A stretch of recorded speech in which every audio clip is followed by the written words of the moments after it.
So I'm down here with the chickens today because, well, I'll explain it all here in a bit, but thought I'd show you the chickens again. They're doing pretty good. Wintertime. We were getting up to, I don't know, 4 or 5 eggs a day there for a while. They slowed back down, so I'm thinking about getting them some higher protein meat feed.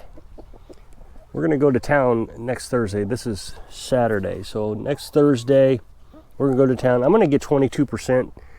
We had this problem earlier in the fall where they started slowing down, and of course it was about the molt, so I went ahead and got that 22%. Within maybe a week, they were producing eggs again. So I really do think that there's something to this winter thing where they just need more protein, or the companies that are making the food, which we heard about last year, may be reducing the amount of protein in their feed. So it's supposed to be 16%, maybe they dropped it down to 14% or something. So I'm going to get the 22%, and it's an all flock. That's for everything. It doesn't have any calcium in it, so you got to add calcium. We'll put the eggshells back into their food. We save those anyways. So we've incubated quite a few of these chickens, all the multicolored chickens. The white ones we didn't incubate, but all the browns and as a matter of fact, 2 of these brown chickens, this one right here, the chicken laid her eggs and got broody and laid on them for 3 weeks and hatched those chickens. So our plan was to incubate again this year. We've had a lot of troubles with getting the number of chickens that we wanted total. We want to have 3 different years, 3 different age groups of chickens. The oldest would be the butchering age, then you have the middle age, and then you have the first year, the yearlings. And the yearlings would hatch in early spring, and then by fall time they'd be laying eggs, and you would never lose out on egg production at that point because they don't go into a molt that first year. And that way we'd always have a large quantity of eggs. We eat all our eggs. We don't need to preserve them or anything. We don't sell them. I eat 4 eggs every morning, and if we get too many eggs, then we start making them for the snacks, and she'll make devil's eggs. But they're doing pretty good. We're still getting eggs out of them. I'm pretty impressed with the amount of eggs we're getting for wintertime. Just get them back on a higher protein. Now, I just want to say this on a side note. Thursday, I guess Friday, it's going to get really cold at the end of this coming week. So we're going to go to the grocery store and get some meat products. And then we're going to freeze them outside temperatures. Probably put them in the camper, and we'll let that meat freeze. That way we don't have to run the generator at nighttime to freeze the meat. Of course, we're just been nothing but cloudy for the last several weeks. So we have to run the generator, and I'm trying to run it sparingly. I'm doing pretty good. Got that little bitty 1500 watt Power Smart generator. It's an inverter generator as well, and it just sips the gas. So it's not been so bad this winter. And of course, I guess we've improved our solar panels, so we're getting a lot more energy out of them. I've raised chickens in my past. Carolyn's raised chickens in her past. Now, Carolyn let her chickens free range. And she'd always lose chickens, but she didn't seem to mind, I guess. I do mind. I don't like losing chickens. And in this area, we live pretty close to a lake, so the bald eagles are pretty thick in this area, and the hawks and the buzzards and all that. So they would start getting picked off pretty quickly.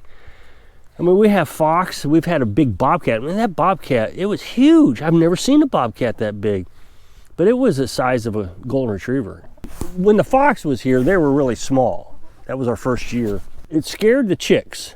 We didn't have this quite as secure as we do now, and it scared the chicks, and one of them jumped out, basically right in that fox's mouth. But that bobcat, we had this pretty well secured, and he was trying to figure out what to do to get in, and I hit him in the hindside with a pellet gun. I didn't want to kill him because he was a pretty beautiful animal, but he hasn't been back. Of course, you had the possums and the raccoons. Now, the possums, they are pretty good climbers, and they climb this fence all the time. I had a possum in here the other day. Fortunately, possums aren't very aggressive.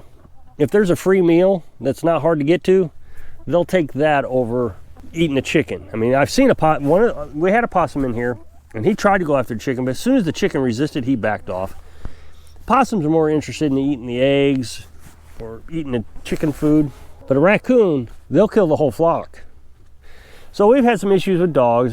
Let's see, a year ago, So Thanksgiving, a year before that, so 2022, we had a dog kill 9 of our chickens. So hopefully this year we'll get to a point where we'll have all the chickens that we need. But like I said, I raised chickens in the past. And we also raised ducks. This was right down at the 2008 downturn. The things got pretty tight for us. I ran my own company. And my company provided a service to automotive industry. Basically the suppliers to the automotive industry. So you got Ford, for example, and Ford needs a door panel, a plastic door panel. So I go to these companies and I would help them improve their quality. When the automotive companies needed it bailed out, there was a huge downturn. Well, Ford, one of my customers supplied to Chrysler, and that was pretty bad. So we're trying to figure out what we're going to do. Are we going to keep the business open and different things? We kept it open for another 2 years or 3 years, maybe 3 years. But what we had to do was we started getting backyard animals. Is the best. I feel like I was the first backyard farmer. We got chickens and ducks. We got goats and sheep. We got some rabbits. The problem is duck eggs have a lot of B12 in it, a lot. And some women, not all women, but I don't even know what the percentage is, but I would guess a pretty high percentage of women who have had babies cannot have a high level of B12. We got these duck eggs, and my wife would get sick to her stomach every time she ate a duck egg. Well, we figured out at that point. And so we started selling it. I don't want to say we were selling. Our neighbor came over. My daughter's friend's mother came over and said, hey, can we get some duck eggs? And sure. Well, it turned out she got that kind of sick from the B12 also. But in the end, I mean, we were just people were coming over and say, hey, can we buy some eggs? And okay, sure. And we didn't have a sign out. As a matter of fact, the first time someone came over, we just gave them away. But after a while, we realized that's not smart. I mean, we're feeding these things, so we're going to have to get some money. And so the next time they came over, she even handed us, $2. Let's just call it $2. And I said, I hate to take this from you, but it does help with the food cost. She said, no, by all means, take it. But we still have all these duck eggs. I mean, they're just running out of our ears. But some people were getting them. I could eat them. Now, back then, I was big on worrying about cholesterol. Now that we're carnivores and I understand all that stuff, I'm not worried about it anymore. But back then, I was like, man, I'm eating too many eggs. But I was eating all of them.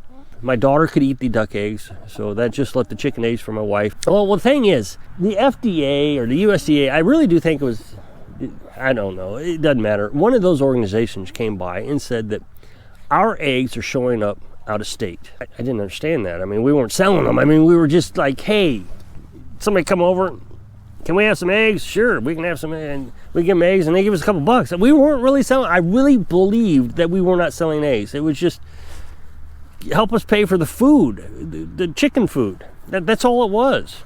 But I guess what had happened is one of the people that we exchanged these eggs for, the duck eggs, made it over to Illinois. Now, Illinois wasn't like just a hop, skip, and a jump, but my guess is a friend of a family member, whatever, came over, hey, here's some eggs. And they ended up over state lines, and Illinois is pretty particular about that kind of stuff. And I don't know how they got caught or how we got caught. But anyway, the FDA showed up and said, are you selling eggs? And I said the same exact thing. No matter what I say here, I'm going to be accused of lying. I do not feel like I'm selling eggs. You don't see a sign in my front yard. People come over, ask me for eggs, and they help pay for the chicken feed. I think the FDA kind of understood that we weren't trying to break any laws or do anything. Now, so they said, okay, just stop doing it.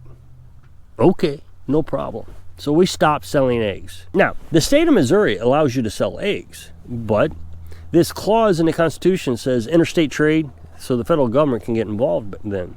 I tell you, it's frustrating to me. About once a year, some YouTuber will get on YouTube and say, oh my gosh, the FDA is telling everybody they can't sell farm fresh food. So what's your point? They've been doing this for years. So, I don't know, maybe 2 years ago, maybe it was last year, a year and a half ago, this Amish guy was selling his farm fresh meats and different things. And what he was doing was some sort of, co-op thing, I don't know. So what you do is you go over to this guy's house. He says, yeah, I want to be a member of your co-op. And then he says, okay, great, give me $1,000 bucks. And so at that point, you're a member. So you literally can go over to this Amish guy's property and say, I want 500 pounds of meat, and he gives you 500 pounds of meat, whatever the co-op, whatever it is. So he was doing this for a while. Well, it wasn't FDA-approved food. He doesn't have any type of license, business license or anything. So they say, you can't do this. Oh my gosh, YouTubers went nuts. How dare they can't tell us that we can't sell food. How dare, that's just terrible. No, how dare. This is like the third time he's been in trouble with the FDA over this. Here we are again, a year later, and the guy is still breaking the law. What do you mean he's breaking the law? You could sell meat? That's not right. What are you talking about? No, it's against the law to sell farm fresh animals through interstate trade. And depending on your state, I think there's 25 states that don't allow you to do it either. And he's in Pennsylvania, and apparently Pennsylvania says, no, you can't do it. So the FDA nails him every time. And it's like, oh my gosh, the elites are shutting us down. The government's shutting us down. Well, let's think about this for a minute. Back in the early 80s, there was this guy, old man. My grandpa and I used to hunt rabbits on his property. He would come around once a week in a red 1960-something Chevy pickup truck. It was an old rusted beater-up thing. He'd drive around town selling farm fresh milk. Well, after 1987, he wasn't selling farm fresh milk anymore because a federal judge, I think it was a federal judge, told the FDA that they were going to have to put controls on farm fresh milk. So it all started in 1948. So, I mean, this isn't like, oh my gosh, the Amish guy is just now getting picked on. 1948. This all started. Michigan put a law in place, at least this is my understanding. I'm not a lawyer or any type of law historian or anything, but let's just say in 1948, Michigan outlawed farm fresh milk. You couldn't sell it anymore. So over time, the government finally said, well, federal judge, apparently there was a law on the books that said the FDA has to control food and the quality of food. And this is what drives me crazy about these preppers and all this fear-mongering. Oh, this president is the worst president in the world. Well, it happened with Ronald Reagan, and it happened with Obama, and now it's happening with Biden. It probably happened with Bush, if I had to guess. I'm sure it happened with Trump. Oh, no, it can't happen with Trump. Trump was the best in the world. The FDA has to do things, okay? Here's what happens. Congress makes a law. Then it goes to the president. The president signs the law. And guess what? It's law. And it says the FDA will control the quality of food across the interstate lines. So in 1987, somebody sued the FDA and said, hey, you're not controlling the food. And the judge said, the law says you have to control the food. The food's controlled. Oh my gosh, why are we controlling the food? Because we sent representatives to Congress to make a law to control the food. So, farmer's market. You cannot, at least in the state of Missouri, sell food at the farmer's market unless you abide by the guidelines of the FDA. So even your local farmer's market, you got to have all these controls in place. The thing is last year I made a video about the FDA and the food processing companies, Tyson Food. And I was saying how the FDA really doesn't do a good job with it. So I said, why not get rid of them? They're not doing their job. They're useless. We still have contaminated food all the time, E. coli and recalls. So if they're not doing anything, let's get rid of them. Oh my gosh, we can't get rid of them. We got to have them, otherwise their food quality will be terrible. What is the difference between the FDA controlling food at Tyson Foods, oh yeah, got to have that, and them controlling the food quality at a local farm? I'm not saying either one is right or wrong, but it would seem more logical that the farmer, if you're going to control food, is going to be a little bit less quality minded. You know, throw the slab of meat on a counter that wasn't thoroughly cleaned by the FDA guidelines than Tyson Food. I mean, when Tyson's Food gets sued, it's going to be one of these big lawsuits, multiple people, billions of dollars. Whereas a farmer gets sued, it's going to be a few $1,000s. The company that is going to put a lot of controls in place because they don't want to get sued billions of dollars, we insist on having controls. So does that make sense? The company that is going to put controls in, we insist the government control that.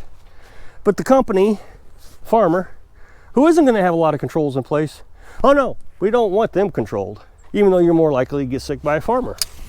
Now, it's my understanding this Amish guy has actually sold food that made someone sick and that person died. That's why the FDA got involved in the first place. Now, the family's not upset about it and they're not suing the farmer or the Amish guy or anything. But here's the problem. We always think that everything that is done in government is happening for the first time in history. And I keep saying this. If you watch Archie Bunker, you're going to know this was happening back in the 70s. Also because he was complaining about the same thing on that TV show. This is not new. If you want to have food butchered, you go to the farmer and the farmer will take it to the butcher. Well, the butcher is licensed. He has a business license and he has to follow FDA guidelines, health and safety inspections, but they're licensed. And we expect these people to be licensed. But when an Amish guy gets picked on by the FDA, oh, what a tyranny government we have. It doesn't make sense, and we all have to get on the same page. Either we have the FDA or we don't. You can't have it both ways. So if you'll click this up next box, take you to a video where I was talking about the wood stove. So I hope I can inspire you. Get on the same page so you can live your dreams. Thanks for watching.